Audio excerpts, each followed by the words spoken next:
Do you ever wonder what happens to those fleeting thoughts that pass through your mind each day?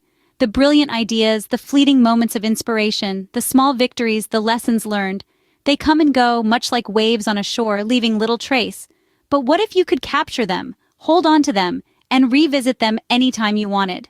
Welcome to the world of journaling. Journaling is more than just a hobby. It's a tool, a friend, a personal historian. It's a canvas for your thoughts, emotions, and experiences. Yet the thought of starting a journal can be daunting. Fear not, for it's much simpler than it seems. Step 1. Choose your medium.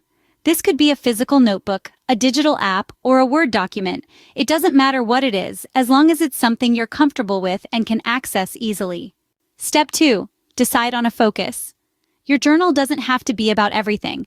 It could be a gratitude journal, a dream journal, a travel journal, or even a journal for your personal goals. Having a focus gives your writing direction and purpose. Step 3. Write regularly. Consistency is key. It doesn't have to be every day, and it doesn't have to be long. Even a few lines can capture the essence of a day or a moment. The important thing is to make it a habit. Step 4. Keep it personal. Your journal isn't for anyone else's eyes. It's your safe space, your sanctuary. Be authentic, be raw, be honest. Write from your heart. Step 5. Review and reflect. Take some time every now and then to go back and read what you've written.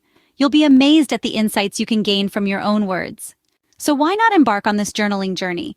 Not only does it provide you with a record of your life, but it also serves as a powerful tool for self-reflection and personal growth. It allows you to express yourself freely, without judgment or expectation.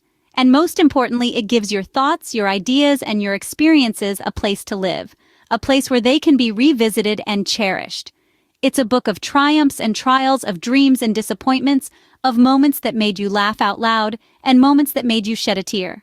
It's a book that's as unique as you are. So grab a notebook, open up a new document, or download that journaling app. Take a deep breath and put pen to paper or fingers to keys. Write about your day, your dreams, your thoughts, your feelings. Start your journaling journey today. After all, every day is a new chapter in the book of your life.